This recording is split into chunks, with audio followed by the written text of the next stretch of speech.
Jokovi, Yes. Percy, Argentina is playing tonight. We're barely a couple of minutes away from the game, and they walk into that game, a very crucial game against Mexico. If they lose that game, the tendency that their World Cup campaign is over is close to 50%, because just this afternoon, Poland beat Saudi Arabia about 2 goals to 0. But before we get into that Argentina game, let's do a quick recap of things that happened during the day. In the morning, Tunisia took on Australia. I was of the view that the way they played against, Denmark, it was obvious that they walk into this game, they're going to win.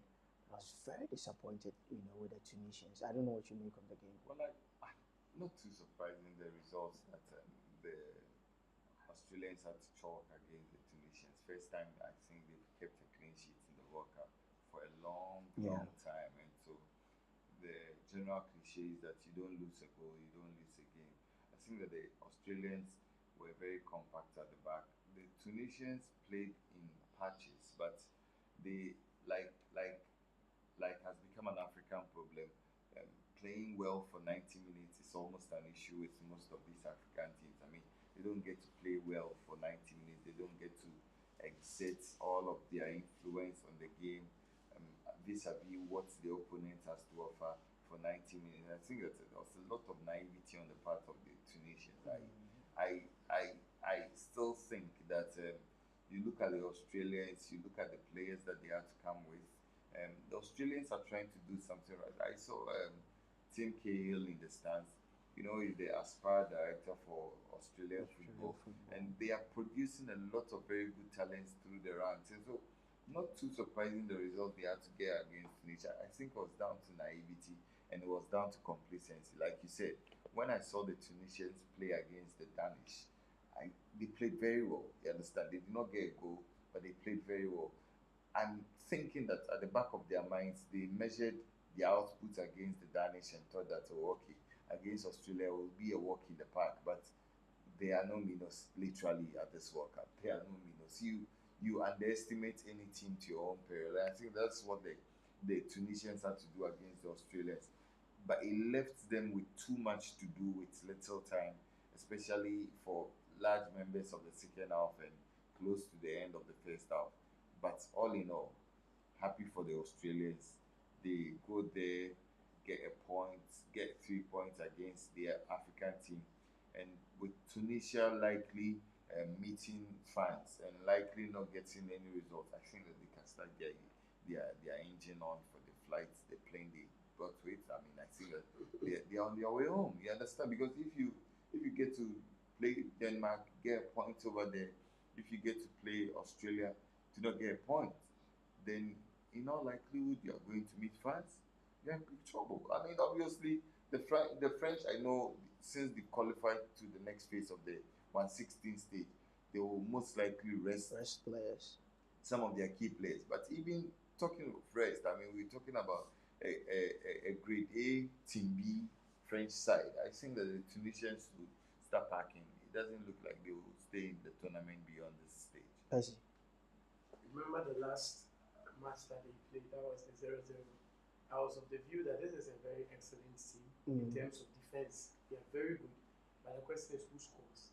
Look at the chances they spun. I told you that those who also are able to score are other statesmen, Kazri and Sassi, and they are not being started. Today they brought them in. There was one of the chances.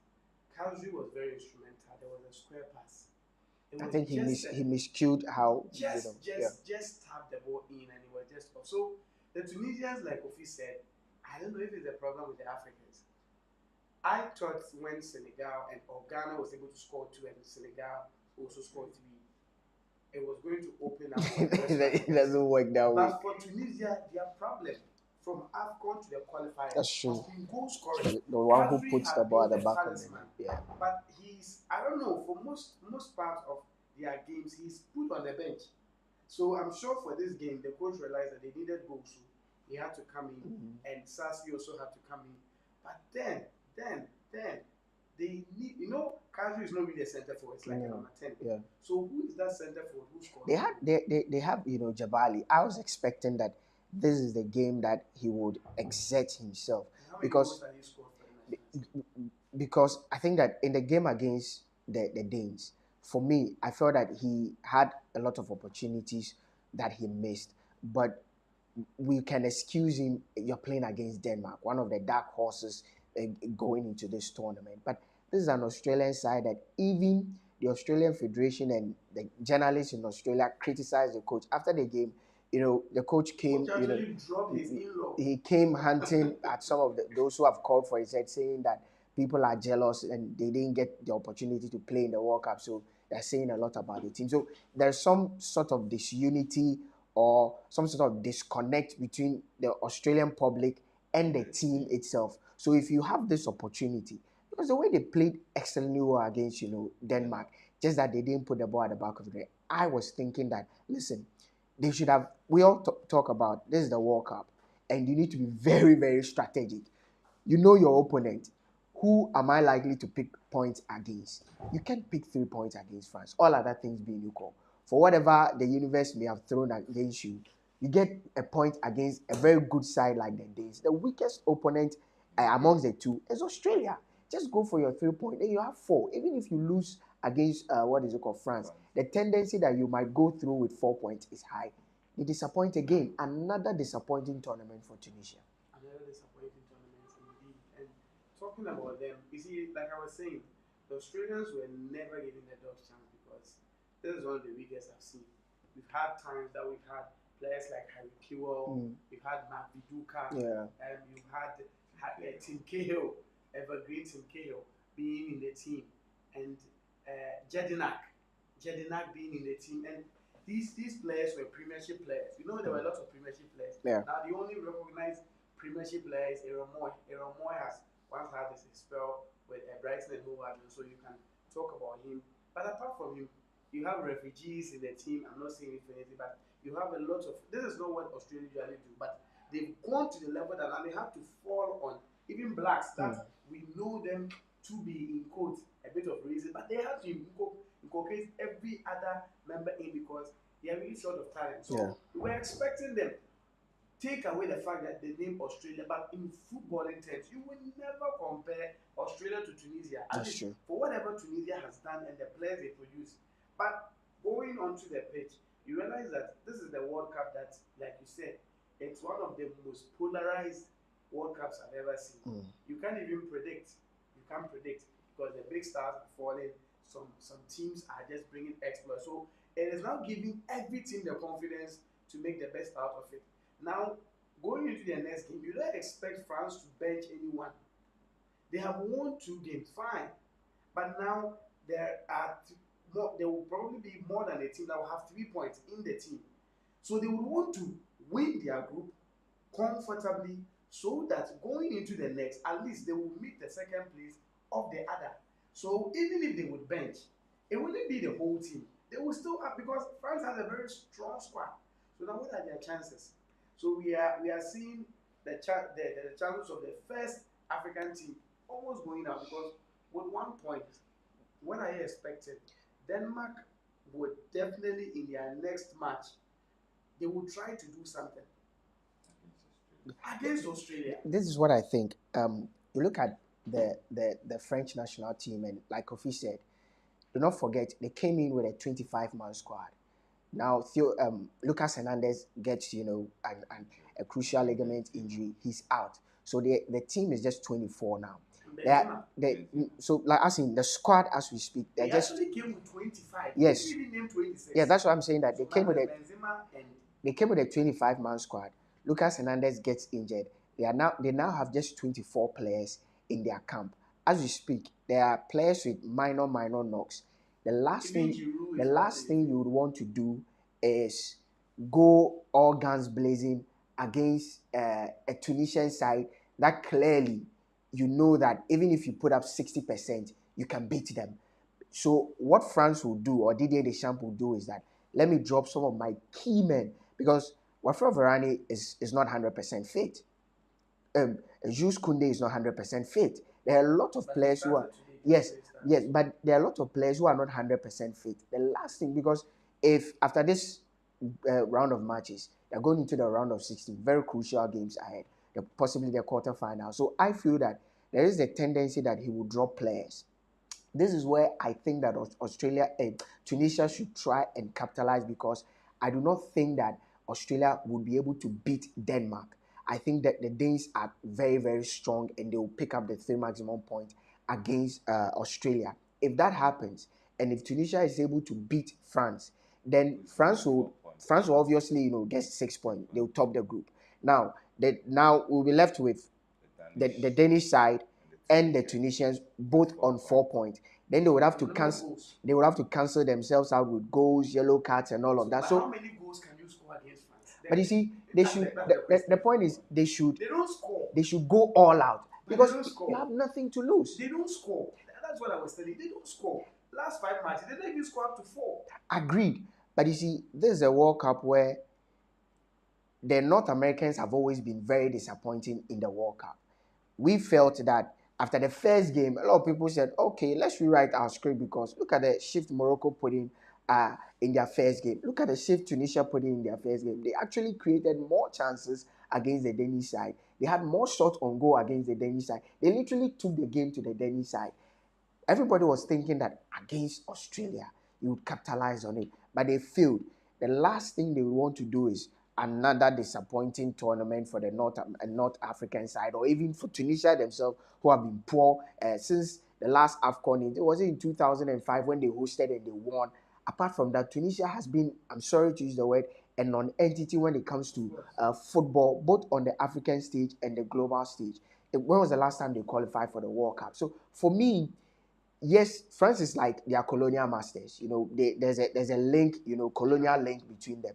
This is a game when they come up against the French side, they should capitalize on the likelihood that the French side will draw players like Kofi said, because I do not think that Didier Deschamps will want to go into this game and more or less a game that does not mean so well to the dynamics of the group, because they pick maximum point against Australia, they pick maximum point against what is it called Denmark. All other things being equal, they have a better head-to-head against any of the teams, so they will win the group. It's automatic. They will win the group. So just ease a little bit on the players, get your players fit for the next round. But I think it's been very disappointing for Australia. Do you think Tunisia will make it out of the group before we switch to France? This is not about trying to be Pan-African. Keep the engine on. They are coming back home. They're coming back home. It's coming home. It's coming home. Let me agree with you guys. Tunisia are coming back home. But guys, this is our live transmission of our World Cup coverage. Wherever you're doing the watching from, keep the comments coming. Very soon we'll get to the comment section and read your comments. This is Sports 101. Kindly share the link. It's very important. Tell friends that, hey, we are live and we are previewing the games that was played today. And we'll be doing a build-up to the Argentine game, which is about 24 minutes to start. Big game for Argentina. They don't want to lose this game, because if they lose this game, the tendency that Argentina is out is close to about 100%. But the French national team, we saw them against Australia. For me, very disappointing. Though they won that game, it wasn't they didn't put in any maximum shift to get the result. They played against the Danish side. I watched the game and I felt that is it that France are operating in the second gear or the first gear? They're trying to reserve their strength because they didn't play too well, but they got the result. Percy. I think the French are choosing efficiency over flamboyance this time around. That is what they've done. You see, the French national team have moved from the level of trying to become flamboyant.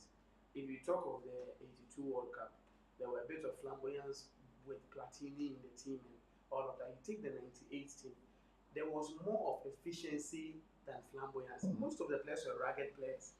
You talk of, if you take the midfield that was just a ragged midfield with Vieira and his cohort. The back, you talk of what's the name of that guy? The Ghanaian player, Desai and Laurent Blanc with Lilian Thuram, Zante Lizarazu. If you take the front, you have a young Thierry Henry. Petit is not somebody who dribbles. The only person who had flair was Zidane. And a little bit of Jules Jokaev. Of course, and a little bit of him. But he was the only person with that. If you talk of the 2006 that they even did well, the only person with a bit of flamboyance apart from Zidane was Ribery, who was in the team. The rest were all straightforward. Even Henry himself is a straightforward player. Even the last World Cup that they won, they had only a little bit of flamboyance in the ilk of Pogba. But the midfield with Kante, Matuidi doesn't really play anything skillful. If you take Griezmann himself, Griezmann is a straightforward player. And you take Giroud, Giroud didn't even no goal, no assist. He was just there, he was just holding a play. Mbappe is a straightforward. So this is the French national team. They are not concerned with if you want beautiful football, what the Spanish national team, what the Italians. But if you see the French going to win, you see that the 2010 that they brought a lot of skillful players. Look at what happened. Take away the Brouhaha in the camp.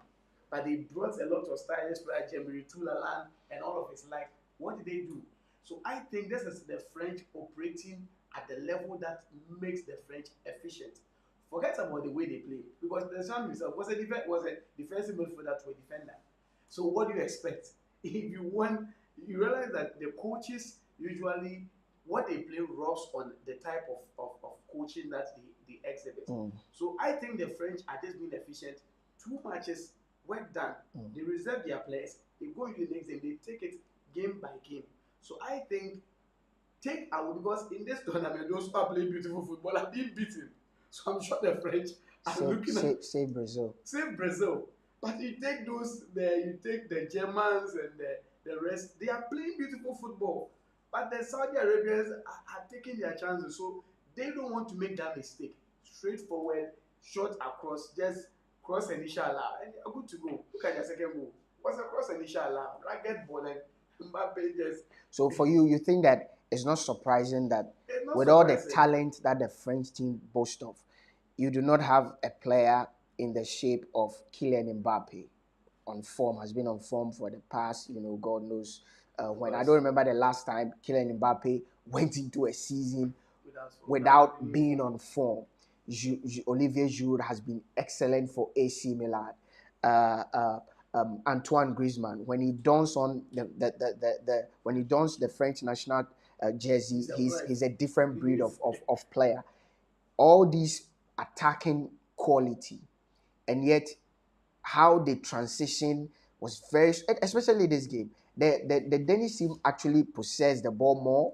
The Danish team actually, when it comes to the XG, the Danish team were actually on top until that Kylian Mbappe second goal. You feel it's just them being them. For me, I think that they are not operating at their highest potential because there's too much quality and too much potential in the team. Look at Tchouaméni. Tchouaméni is one of those players who combines both skill and grit. He's not your typical N'Golo Kante. He's molded in the shape of what is it called? Paul Pogba. Very skillful if he decides to be very skillful. But I think Didier Deschamps has set this team up to be in a way, stifle this team because, listen, this is the World Cup. As much as it's true, you have to be efficient, you have to be effective, but you need to play to put fear in your opponent. We're watching the Brazilians who were saying that, teams will be watching them and they'll be very cautious when they play against the Brazilians. That's the World Cup. You need to, especially when you're playing these minnows, you need to put fear in them. But if you play in a way where Denmark at a certain point feel like, we can have a go at this French team, then, like what happened to Ghana against Portugal, at some point the Ghanaians felt that, this Portuguese team is there for the taking. And we saw what happened. For me, I think the French team needs to up its game getting into the next round because when all the small boys drop out, the big boys will come to the party. And when you play this way against the big boys, listen, they might just knock you out, Kofi.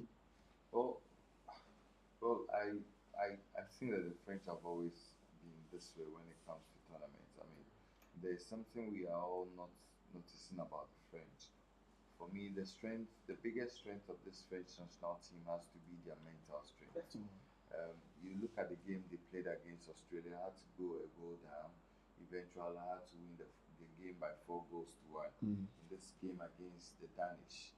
And you see, once it's an European fixture, the parameters are totally cancel themselves out of the equation. So if you're going to judge the French national team because they met another European nation in Denmark, I think that it could be a bit misguided because I look at the French. I mean, against Denmark, they scored first. I mean, and Denmark came to equalize, and then they had the mental strength to go ahead and then do another one over the Danish. And listen, this is a team that should have been set in reverse mode by now because if you were going into the World Cup and you have three of your established internationals, Pogba and N'Golo Kante, they played over 28 games for France, have not lost any of them. You understand? And so if these players were going to be out before the tournament even begin, if the French team were not strong mentally, it could have even taken a toll on them before the World Cup began. Then now you go into camp, Karim Benzema, the best player in the world, goes out injured. We talked about Lucas Hernandez's injury. Most expensive player. So for me, I think that there's another level. I agree with you. There's another level with the French team. In fact, there are two or three levels above what they are operating now. But like I said, I think that at this stage it's all about getting the W's on the board. You understand? It's about getting the point, making sure you qualify. It's at the 116 stage when you get to size up your opponent, knowing very well it's a knockout game. And I'm pretty sure that the French, knowing what the Swiss have to do to them in the Euros, would be very cautious about some of these ties in the near future. But I think that from the earliest indication, the French national team is one of the teams that I tip have the quality and the mental strength to make it at least to the semi-finals. But before we look at Poland, Saudi Arabia, and everything about that game, there's something that runs through the French national team, and I think it's about consistency. Today, yes, Wafra Varane came in, but he stuck to the way he's been playing in the last 1 year, a 4-2-3-1 formation with two holding midfielders. There was the expectation that if Paul Pogba was fit, he would have been paired probably N'Golo Kante as the two holding midfielder. But this particular campaign has been Chouameni and Adrien Rabiot. Then we know the three attacking lineup of Ousmane Dembele, Antoine Griezmann, and Kylian Mbappe with Olivier Giroud up front. This has been what is it called? Didier Deschamps' preferred system, preferred lineup. If you play this way against a team that is very expansive in play, meaning they would hope that when the likes of Jules Koundé, who today played at right back, and Theo Hernandez bump forward, a team that is very expansive want to stretch your defense and stretch your midfield. We know how Ousmane Dembele does not like to track back. Kylian Mbappe does not like to track back. Some may say very selfish in their approach, but that is them. The French team are very, very, very weak in that zone because Jules Koundé is not a natural, right back. Theo Hernandez, yes, so and so. He's also not very good exactly defending. Now, Kylian Mbappe would not come back and help in the defensive duties. Ousmane Dembele likewise. When you play against a team like, let me pick the Spanish team, the Brazilian team, who have excellent wingers and can create overload, they will hurt you to the pulp. So with this setup, you think that the French national team are getting away with it because teams have not realized their weakness. In the two games, they were very weak in their recovery. Well, for me, I don't see it as a weakness. I think that, listen, you can cite all of the things that the opponent can also do to hurt the French national team. But you see, if you're a right fullback of Brazil also, there's potentially you going up against Mbappe one-on-one.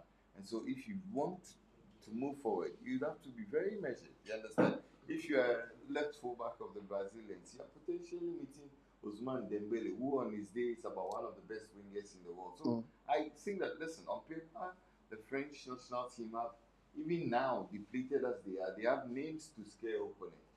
I think that the issue you spoke about, that Theo Hernandez and Jules Koundé, hypothetically, if he continue playing at right fullback, if they go out, the tendency for them to recover quickly in transition, it's not too high. I think that this is where tactics and coaching comes in. you can instruct either of Adrian Rabiot together with Trameni to be able to slot in that spot when they are out of position, as in their fullbacks, you understand? Or you can decide to let the backs drift to the left or to the right. Yeah. But I think that this is a coaching issue. Listen, you want to hit the French, I agree, you can hit them because their fullbacks are not too the quickest in transition.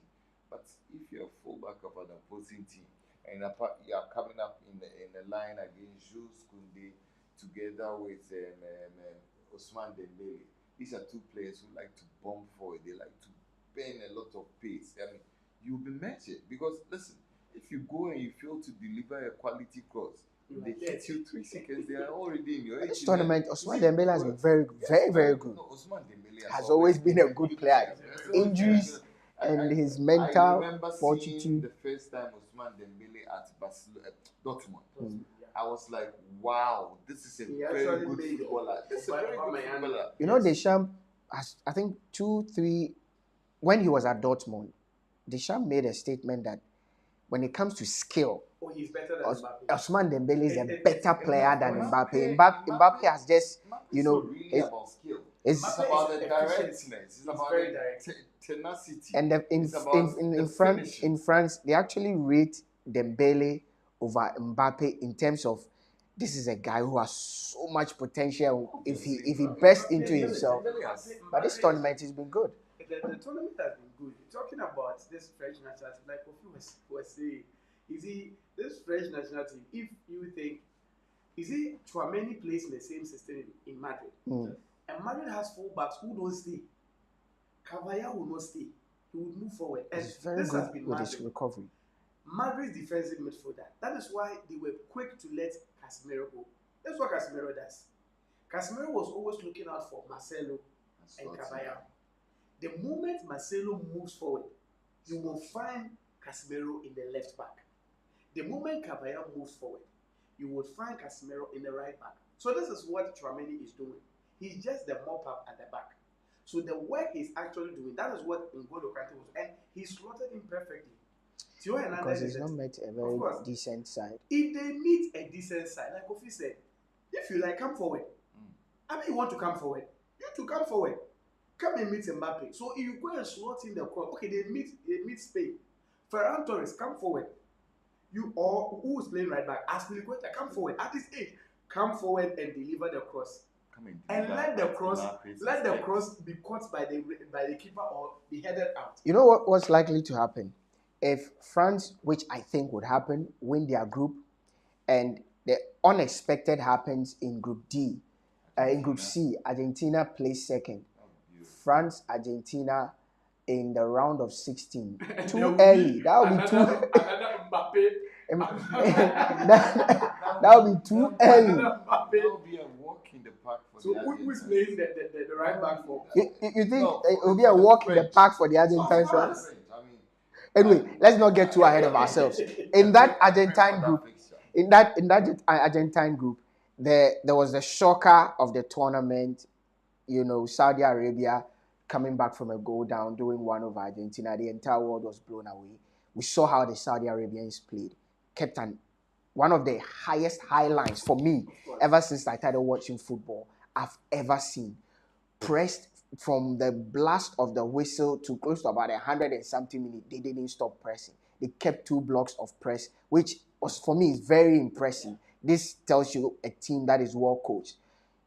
I thought, yes, they were good against Poland, but I think naivety cost them. They created all the big chances.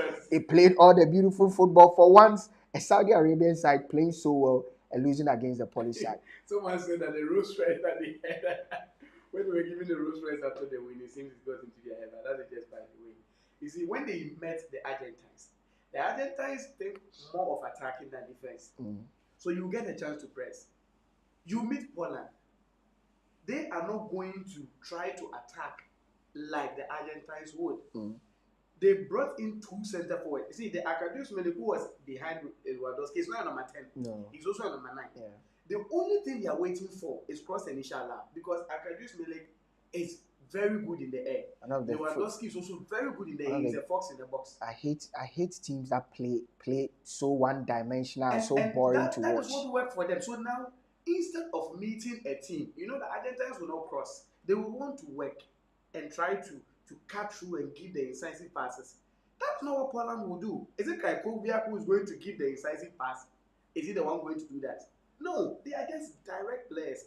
So it was like, that is the difference between a big team and a small team that gets its day. The Saudi Arabians were not a big team. They were a small team that had their day. How do they keep this going? Will the fairy tale continue? The fairy tale will only continue if their mental fortitude goes beyond normal, or they still heed to whatever motivational speed they got from their coach. But this was a one-time thing. Now they meet a Poland team who had drawn their first match. They are on the verge of going up because they are yet to meet Argentina. Yeah. So the best they can do is that if they miss some point, it is This now. this is about it because you don't want to risk it against Argentina. So they met them. First goal was in. Then they get this tournament. One thing I'm realizing is that most I want to compare the penalty Ronaldo played and the penalty that Alfonso Davies and this played. This is World Cup. The crunch is when great players are able to take responsibility. And it was one mistake that Canadians made. I always say that, or I think that Alfonso Davies played the penalty because he's a Bayern player. You had a Junior Hoylett who has really been, I don't really know their system there, but he has played the Premiership, QPR for years. And he's very experienced. But now the star boy is Alfonso Davies. He misses the penalty and it cost them. And the same thing happened here. They missed the penalty and they paid for it with a Lewandowski goal. Lewandowski has broken the game. So the Saudi Arabians were not able to keep this going. Now the question is that, now is their willpower broken, or they see this as just something that is an off thing? What happens in their next match? Will they be able to really stand firm and think, okay, now we have 3 points. Now a draw for them can get them through. Yeah, draw for them can get them to against Mexico, depending on the result. So, between Argentina and Mexico. And we'll get there. And unfortunately, Mexico are a thorn in the flesh in Argentina. We'll get there. Because when the South Americans team, they know the way they do. So don't think that if Argentina as big as they are, because the last time that they met, let's not be too quick to talk about the Mexico Argentina on this one, I would say it's a good thing for Lewandowski. It would have been very bad that a great player as he is, 2-time World Player of the Year, who played the World Cup twice with no goal. At least he's now in the ilk of Rooney. 1-1 goal. It's okay. Kofi, let me run by you some numbers and it will blow your mind away. It tells you how one-sided the game was. Possession-wise, Saudi Arabia 64%, Poland 36%. Expected goals, XG, for Saudi Arabia 1.71, Denmark 1.59. Poland, total shot, Saudi Arabia 16, Poland 9. Big chances missed, Poland 5, Saudi Arabia 3. Big chances created, big chances missed 3-3.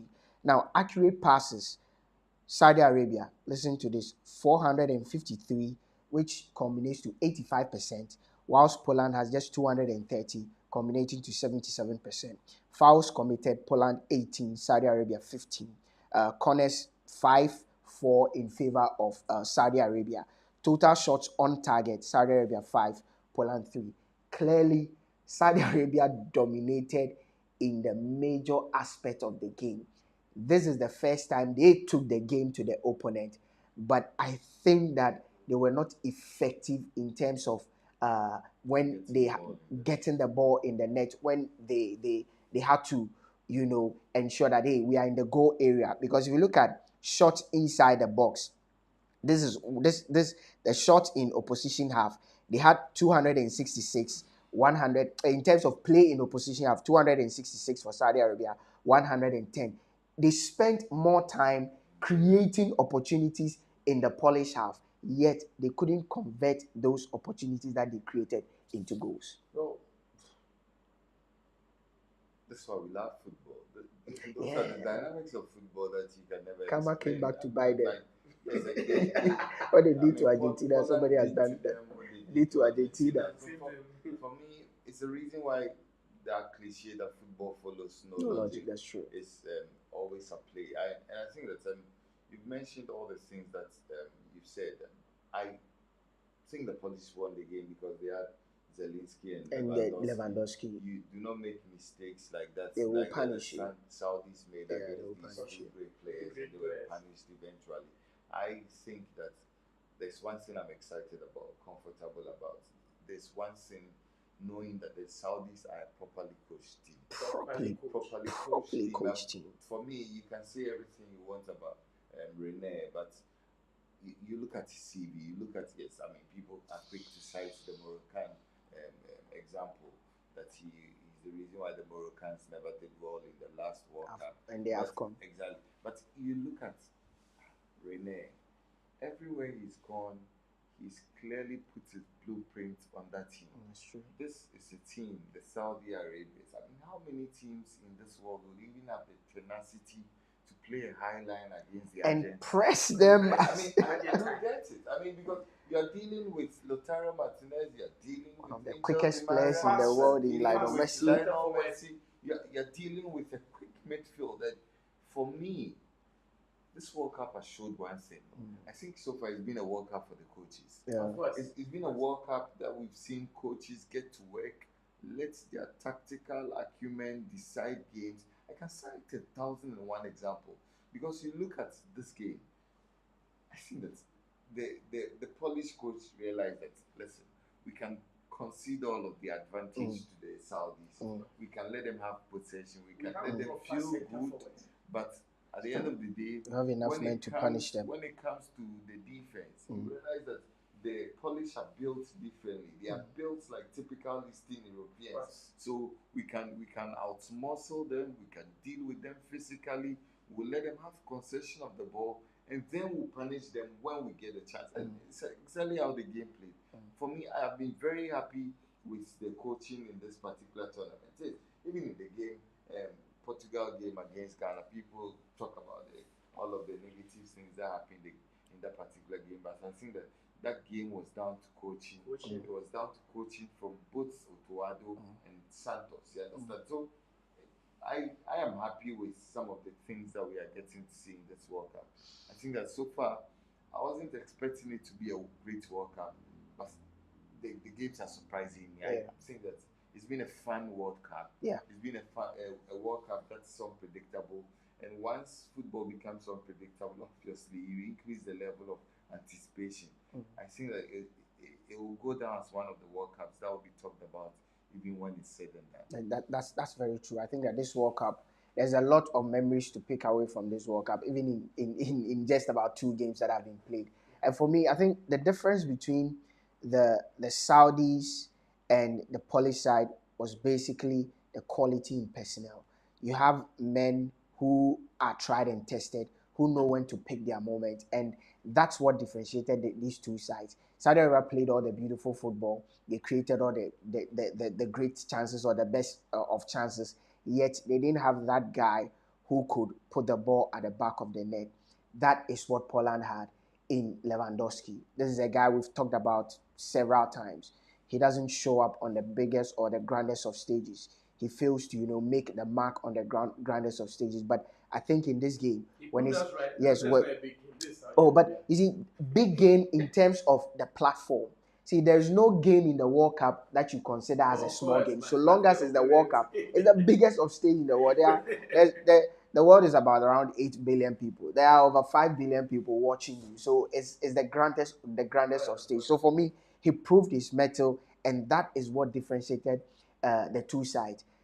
If Saudi Arabia have had somebody in the shape of a Lewandowski or even an Alvaro Morata, the chances I'm just saying, somebody who knows how to put the ball at the back of the net. I mean, I'd rather mention Asamoah. Alvaro Morata has proven himself. Well, or let's say an Asamoah Gyan, because some of the chances they create. No, Asamoah Gyan. Asamoah Gyan is a legend when it comes to the World Cup. Listen, he's highly respected in FIFA's books. But I'm hoping that game between Saudi Arabia are still not yet out. If you look at the dynamics of the group. no matter what happens between Argentina and Mexico, Yeah, the Saudi Arabians are still not yet out by virtue of they having that 1 point, that 3 point against and also Argentina. the head-to-head. Yes, That one alone. if they pick up a point against Mexico, they are likely to go through, depending on what happens between Poland and what is it called, Argentina. So for me, the Saudi Arabia should just keep their cool. They've won one, they've lost one. This is the World Cup. They could easily beat Mexico, and we'll be talking about Saudi Arabia for the first time in their history in the round of 16. Let's switch focus. The big game is already started. We are just 2 minutes into the game. Argentina, Mexico. The Argentines were given a shock of their lives back home. As always, they would talk. They kept talking about Scaloni and all of that. But I think it's one of those games that happen in football where everything is working against you. And 3 goals being disallowed, it rarely happens in a game. The odds were stuck. The odds are now stuck against them. Mexico would grow in confidence and say, "Whoa! If Saudi Arabia are able to do it, we can go at the Argentines." Let's look at the lineup that Argentina are coming into this game with, and we will look at this game. So Argentina starts the game with Emiliano Martinez. They play Montoya at right back, Otamendi and Martinez, which I personally feel that he should have started that game, because for you to play Romero and Otamendi, two men who are slow. The first goal it was as a result of they not being able to recover very well. Acuna at left back. I think this one too is a very good replacement. The usual 3 midfielders in Rodrigo De Paul, Rodriguez, and Alistair. He decides to go for Alistair here. He plays Lionel Messi as a deep line playmaker in there behind Di Maria and Lautaro Martinez. A shift in tactics from the 4-4-2 to a 4-3-1-2 formation. This is when they are in possession of the ball. When they are in transition, it automatically becomes a 4-3-3.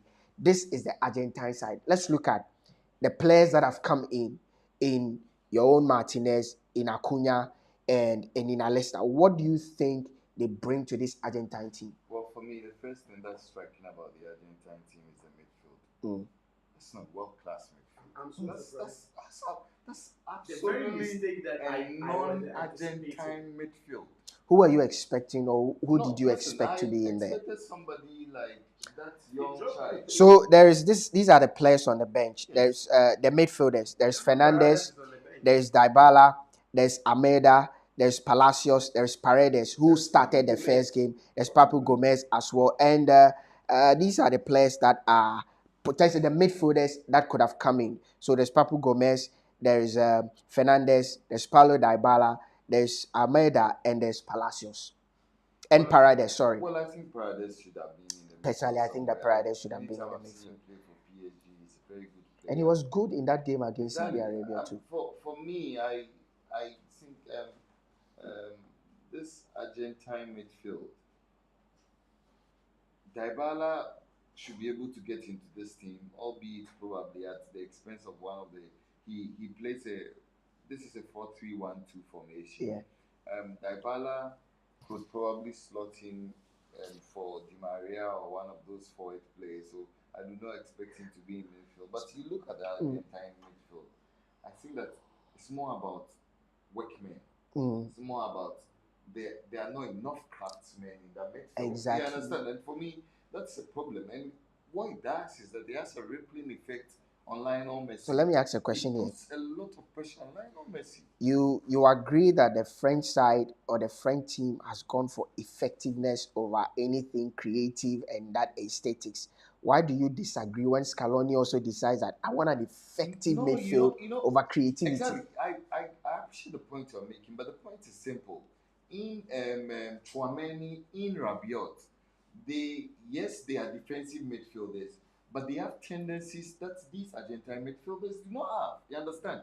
Chouameni is one of those players who I consider a box-to-box midfielder. He is blessed with all manner of skills. You understand? He can be the guy who dribbles all the way from the midfield and gets that out goal over there.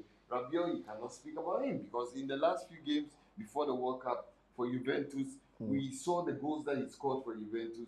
So these are guys who can get the goals. But you look through the Argentine midfield, I think in Rodrigo De Paul, yes, they Very tell me hard working. They tell me he's a number 10 who has been converted to A one of those defensive, yeah. defensive midfielders. There's Rodriguez, Guido in there. There's Alexis McAllister. I think that I see a lot of workmen. I do not see flair. I do not see skill. Because listen, we've known Argentine teams of the past. In the past, you would have somebody like Maxi Rodriguez being there. There's Oriol. Juan Riquelme, You understand? I mean, they have had Redondo of old. You could see one Sebastian Veron. Veron. You understand? So I think that Pablo Aima. yes, Pablo Aima. The Argentines have been blessed with. The Argentines have been blessed with, amazing green number 10s. If you talk of number 10, it's Argentina. If you talk of number 10, it's Argentina. Well, for me, I think that it puts a lot more pressure on 35-year-old Lionel Messi to do practically everything. 35-year-old Angel Di Maria. I think that these two players, great players, but have a lot of mileage on their odometers. You understand? I look at them. If you cannot get enough help from the midfield, then you're obviously going to have to these do players extra and at your age. Exactly. At this point, that's of not the what you tournament, want. you understand? Because ordinarily, these are players who should be saving the best for the last, the knockout phases. Yeah. But if you're putting a lot of pressure on them at this material time, before you get to the knockout phases, you are going to spend a lot of energy. And Percy, I think that's one thing I find. Let's talk about the lineup. Of course, the Kofi has said literally a lot about it. Feels that after their first loss, I said that this coach will make a mistake. I was speaking to you, thinking that the whole team was not good, the whole formation was not good. He would reshuffle everything and take people out. Is McAllister in because of the form in Brighton? This is the World Cup. See, there is, for everything that the Germans, probably the transition they're going through, Germans do one thing, like the Brazilians. They have a system. They have core players. And irrespective of what happens, they hardly change it. Go and ask Ter Stegen. He always cries in his room. 2017, 2018. Neuer was on the bench virtually the whole season. Sven Ulreich was the one in the Bayern post. When it was World Cup, he thought with this form, he was going to be imposed. Joachim Löw told him, the face, our number one is Neuer. Unless he has an injury. That is what works for them. The Brazilians, Gabriel Barbosa, Gabigol, he was so annoyed. Look at the Flamengo team that won Copa Libertadores. He was on form. He told them, sir, I will take you to the World Cup. I have my system. My man in Rafinha, Richarlison, go and ask Firmino. Firmino is crying in his bed. And the showboy Anthony. Kofi makes his favorite player. You will get people to talk about Fred. That Fred is not good. But he knows that this is the Brazilian setup I have. And you see that when the Brazilians were playing, Neymar was out. Did you realize he was out? No, you didn't feel it. No, because it's a system. And that's the mistake. See, Scaloni is experimenting here. McAllister has... Which state has he even been? So you think that he should have kept the core of that midfield, kept Paredes in there, instead of bringing in McAllister? You know what Portugal is doing? They have given Ronaldo virtually a full day. Just be at the top. Look at the people behind him. There's Fernandes. There is Silva. Look at João Felix. Then even if they take Otavio out and bring Rafael, all he needs to do is to be up front. And they've brought in a defensive... Now, who is the defensive midfielder among the three? So among the three, the defensive midfield, the duty has been given to Rodriguez and Rodrigo De Paul. They are charged because in that, Copa America, they were charged with that duty of being the defensive element in there. Now you played against a Saudi team that pressed you. In pressing, meaning that you will need to get players who on the counter break, they'll be able to take the ball. Now you have Di Maria, he's 35. Di Maria has been nursing injury, meaning that if he strains, there is a probability there will be an ankle sprain or there will be a muscle fatigue. So if there is a counter break, save Lautaro Martinez. Who will give that explosive forward movement? Okay, so this is what I think of the lineup before we probably look at how the game Lozano. This guy, go and look at him at Napoli. If there is one counter break, Is it They will kill Otamendi you. They will or it kill is you. Rodrigo De Paul who is going to stop him? This is what Alexis Saga. this is what I think of the setup. I agree that Leandro Paredes should He have should be played, there. but the personnel that are in here is basically down to how he's decided to set his team up. Because if you look at somebody like Paulo Dybala, he's not your typical central midfielder. Of course. He loves to play. He's more like a 10. His So where effectiveness as a 10. Messi plays. So if you decide to play a 4-3, 4-3-1-2 formation, he cannot fit into this setup. The only way you can have him in there is when you decide to go for a 4-2-3-1 formation. And if you play a 4-2-3-1, who is going to be your leading man? Either you decide to choose Lautaro Martinez or Julian Alvarez. Lautaro Martinez is not your out and out number 9. He's not your out and out, center forward. He loves to drift wide. So there's no number 9 from what you are saying. From what I'm saying, there's no number 9. Exactly. He's decided to go for something more or less like that decoy, striker of a sort. Lautaro Martinez coming in, drifting in when Messi has the ball, trying to see if he can play him through the middle. My only, disappointment is that for somebody like Rodrigo, you ask who, when they are pressing them, if you have teams that press you, you need a press-resistant player. Yeah. Rodrigo De Paul is that kind of player, but he cannot play with, Alistair, because Alistair is not press-resistant. When you play a flat midfield of 3 and you are being pressed, you need at least 2 of them being press-resistant. Somebody who usually has his back turned towards the opponent's goal with his face facing what is it called, the goal area, so that when he gets the ball, he can easily turn and initiate an attack when being pressed. So for me, I think it's more about the setup of the team.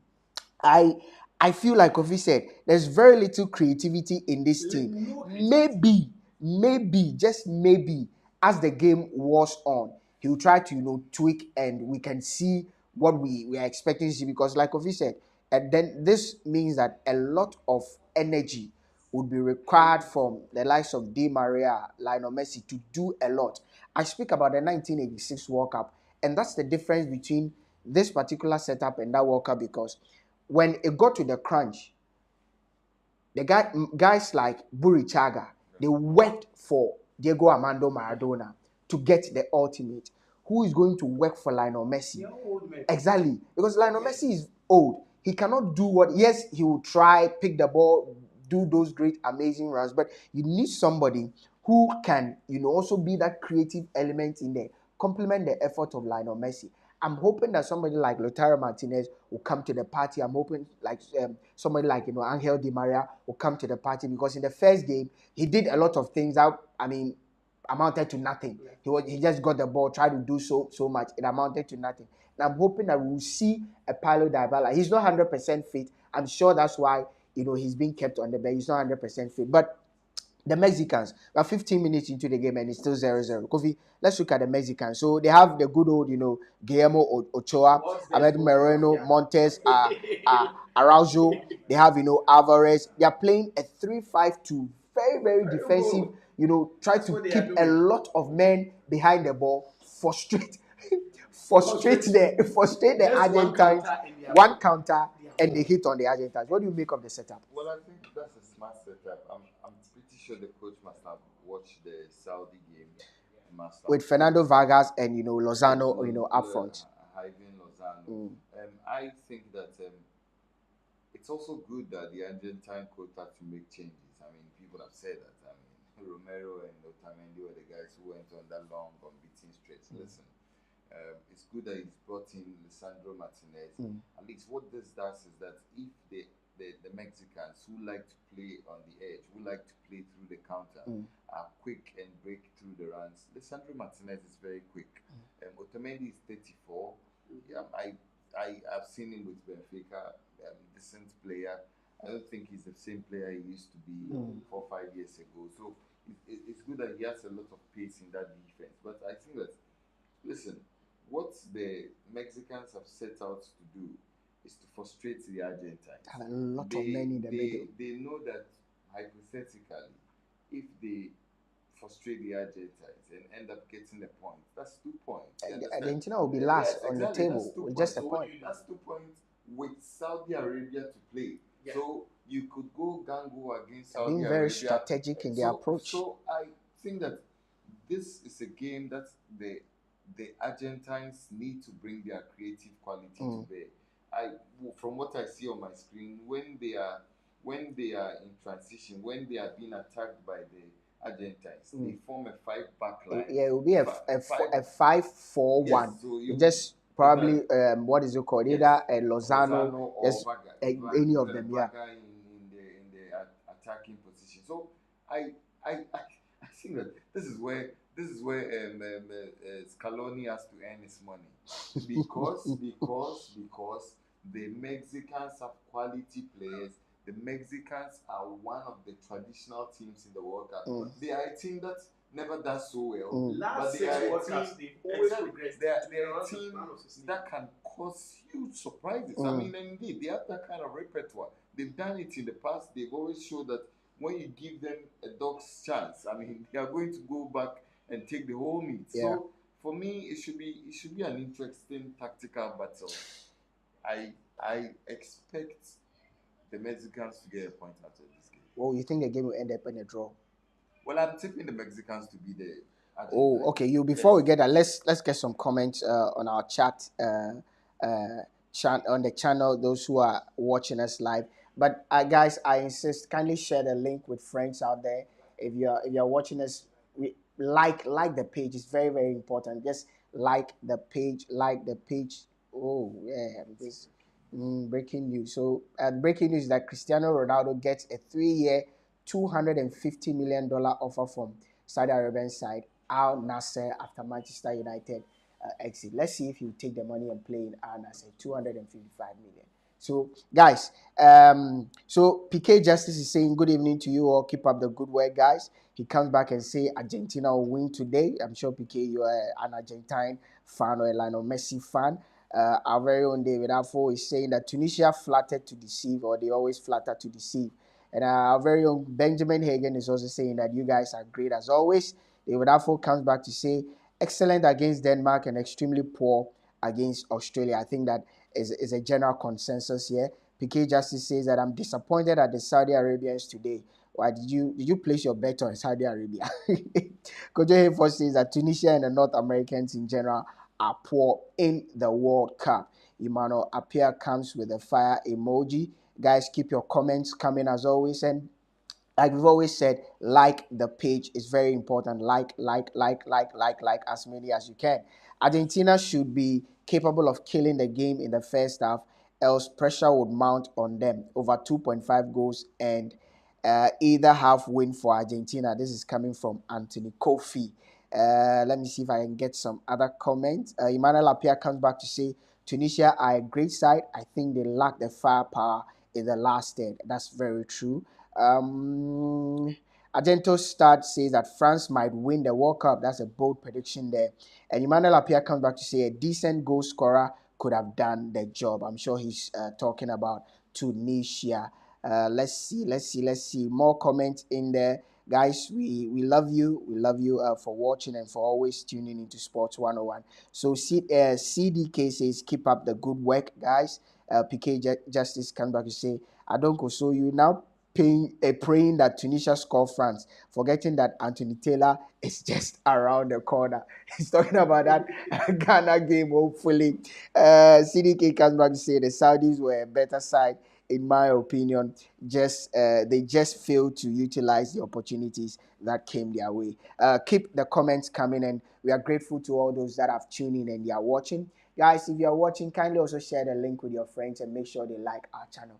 Let's look at this Argentine setup. Do you think that if Argentina fails to win this game, even if it ends in a draw, they have a chance of making it out of this group? Well, if they fail to The last game will be against Poland. if they fail to get any points in this game, I think it's the end of the road. If they fail to get a 3-point or a point, because if they draw, they end up with a point. Yes, I mean, if they end up with a point, it's possible they could beat Poland and still qualify with 4 points. I mean, albeit as a second place team in the group. Yeah. But if they fail to get any point in this game, I think it's as good as over for this Argentine team. Indeed, I'm not one of those people who think this Argentine team is going to go on and do do a lot of exploits. History has said that they've not won the World Cup beyond any of the Americas. You understand? So playing in Qatar, playing in Asia, you'd expect that the demons who travel beyond the borders have not traveled with them. So they are still in where they need to be. But I think that they should be getting points today. Um, this was one of the teams that had a lot of promise about them. Indeed, if you watch the Argentine team in times past, there's been a lot of disorganization and politics and all of this harmony associated with the Argentines. But I think this is an Argentine team. They've given Scaloni the chance to build this team. He looks very organized. He looks very united. And I will be shocked if they do not get any points against Mexico. That notwithstanding, I'm rooting for the Mexicans to kick the Argentines out. Like, is it your heart speaking or your head speaking? I do not want Lionel Messi to win the World Cup. So obviously you are speaking with your heart instead of your head. You're not being a pandit here, Govi. No, this is not about pandit. Pandit is about telling your emotions. And going with your gut instinct. Personally, I think that Argentina will not win the World Cup. They do not have the quality to win the World Cup. You don't want Messi to be crowned as the greatest of all time. You don't win the World Cup with a 35-year-old Lionel Messi. Oh jeez. You don't win the World Cup with a 35-year-old Lionel Messi. That's not being fair. Which is fair? That's not being fair. No, you cannot win the World Cup with a 35-year-old Lionel Messi. You are not being fair. No. You should have won the World Cup with a 27-year-old Lionel Messi, not a 35-year-old Lionel Messi. I still think they are not going to win the World Cup. But for me, I think that the Mexicans should make America proud. Percy, you think this Argentine side, what would be their fate if, for me, I think that a draw is not even good for them because it's not a given that when you play against Poland, you are getting the 3 points. So if you draw this game, Argentina will just have 1 point. Poland will be on top with 4 points. Saudi Arabia 3, Mexico 2, then Argentina 1. It's not a given. It's not cut in stone. When you come up against the Polish side, you pick up the 3 points. So the best thing they can do is get a point here and play out a draw with Poland, and they go through as probably the best second place team. They are going through the very thing that they went through in 2018. They drew their first match against Iceland. Yeah. Then they were beaten by Croatia, and they had to beat Nigeria 2-1, and they were able to go through. By the moment they went to meet France, and they were just kicked out. Now this Argentine team is, you see, there's a big difference between the Argentines and the Mexicans. You know, the Mexicans are one of the teams that always go to the World Cup with players who have played in different World Cups. You know, only 6 players have played 5 times. Guillermo Ochoa is one of them. And if you take the Mexicans, they alone have 3. Caballero has played 1, Rafael Marquez has played 1, and Guardado. The only person left is Lothar Matthäus, who played from 1990 coming forward. Messi and Ronaldo. So they have 3 players. So for them, the same group of players, they push them forward and forward. But look at the Argentines. You can count how many have played 2, apart from Messi and Di Maria. Di Maria has played 4, Messi has played 5. Nobody has even played 3. Okay, so can I come in here? Could it also be that if you have a country like Mexico that doesn't have a good conveyor belt of producing quality over quality? No, I'm coming. Producing quality over quality year in, year out. The tendency that if you have a crop of players who you think they are good, because there's not a much productive conveyor belt coming in, you want to stick with what you have. But look at teams like Argentina, Brazil, almost year in, year out, the conveyor belt produces scores. So the tendency that you are pushed. Let me say something. Remember Kofi said something about the politics. Yeah. Forget about the players Brazil produce. Brazil does not do turnover like that.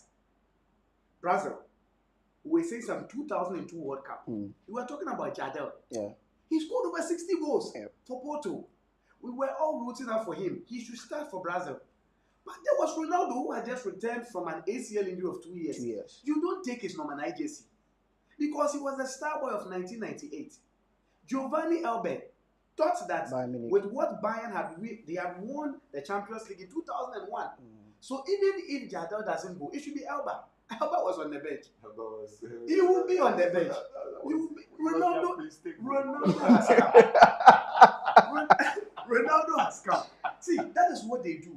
The Mexican, that's what they. It's not like they don't have conveyor belt. Never say that. They have a very good. In fact, for them, what they do is that the production line, they will always keep over 30 plus in the team. See the Argentines.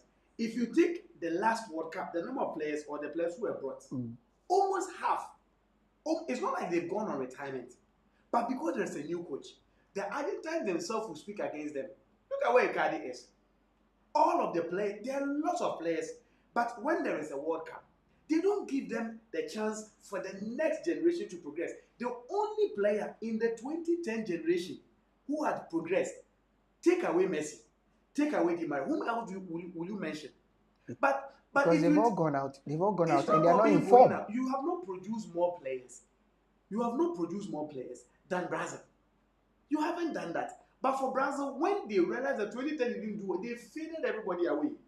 Then they started the new one with 2014. The squad that they came with 2014, even Argentina, I should even take 2014. Their problem is the succession. Every country produces players. Never say that they produce more players than the others. Every country produces a lot of talent. Even England does that. They produce a lot of talent. But the question is that what happened in Argentina is that let's keep Messi constant and let's look at who plays with him better. That's what has been happening. They are not building a team. They are building a crop of players who can help Messi to win a World Cup. So Messi and friends. So you can say that. Messi is the constant figure. Di Maria is probably a part player. Then they are now bringing in people. Let's help Messi to win. Unlike the others in the Germans, they don't do that. The Germans, when they realized that in 2004 Euros, they went to disgrace themselves. They started a whole thing. 2000 Euros. They started with Ballack and Likes. And 2006, that was when Schweinsteiger and the rest came in. They continued with this player and they brought in Cruz, who was a graduate of the 2009 under 20, and brought them in. And by 2014, let me tell you players who were in 2002. There was Miroslav Klose, who was there. There was Bastian Schweinsteiger, who had played in 2004 Euros.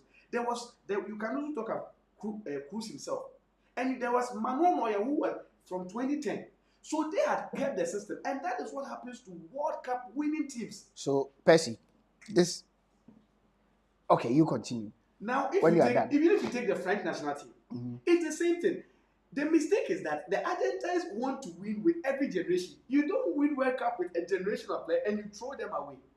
2006, the Italians, look at the plus 30 players in. You can talk of Totti. You can talk of Del Piero. These two players. You can even talk of Luca Toni had won the Golden Boot with Fiorentina over 30 years.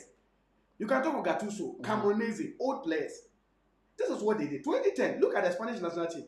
They kept the old players. Old players were in. Capdevila was plus 30. He was in. Marcos Senna. He was plus 30. He was in.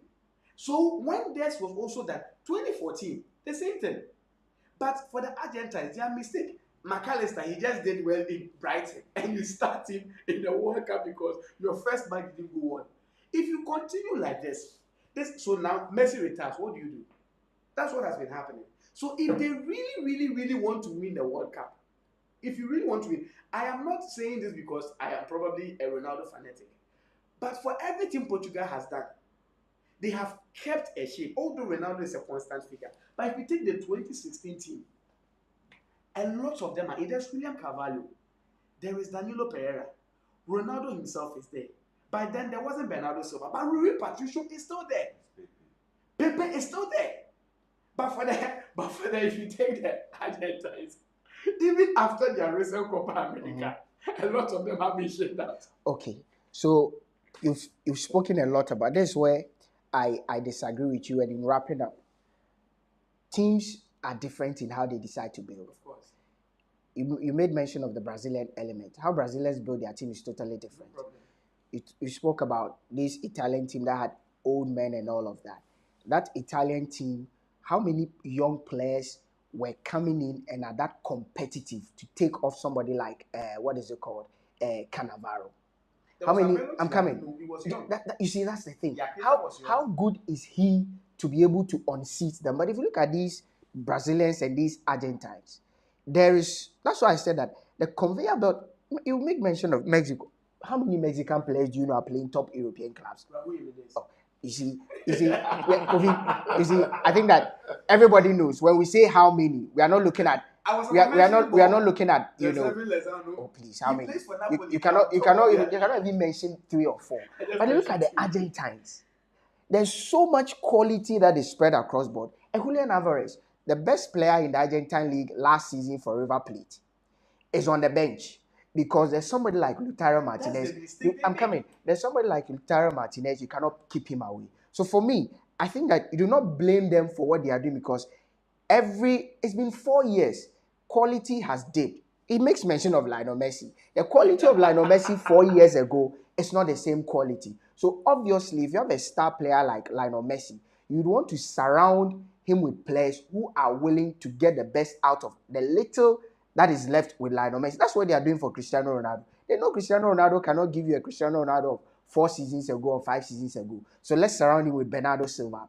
Let's surround him with a great midfielder like Octavio. Let's surround him with somebody like Bruno Fernandes, who knows how to pick a pass. So every team and how they build their team. So I think that let's not be too harsh on this Argentine team. It's still 0-0. I will be a bit disappointed if they do not win this game because it will be a tough one going into that game against the Polish side. We all know the Polish side are not so brilliant. They love to keep their shape, very defensive, try to pick their moment. So Argentina can look at this game and say, if we win this game, it might be just game for us against Poland because they are not so much an amazing side. Let's keep out, Robert Lewandowski, and we are good to go. Before we check out, let me read some few comments here in our chat box or our chat section. Let's see. John Kaku comes up and say Argentina will fall tonight. Oh, Charlie, why are you guys doing Argentina like this? He comes back and say, I'm surprised people thought Messi would do magic. PK says, three wise men, solid guys by all standards. Thank you, PK. So for all those that are sending in their messages, guys, we are very, very grateful. This is our live transmission of our World Cup, World Cup season or World Cup show, Sports 101. We've got you covered from day one till the last game. How many games have been played so far? Can you do it? Now my math is not so good when it comes to these putting up the numbers, but till the last game, which is the 64th game of this World Cup, trust me, Sports 101 has you covered, and we'll make sure we bring you the best of analysis, the best of everything. Stay tuned tomorrow, same time for our live coverage. Tomorrow there is the big one, Spain coming up against Germany. If the Germans lose, they are out. It will be a replication of what happened 4 years ago and reminiscent of what happened 4 years ago. They are coming up against a Spanish side that seem to be getting it right. Sports 101 has a special package for you for this particular game. So don't go anywhere. This has always been Sports 101. I'm Lucky Soglo. He's Kofi Asiedu, and that's Percy Bonnie.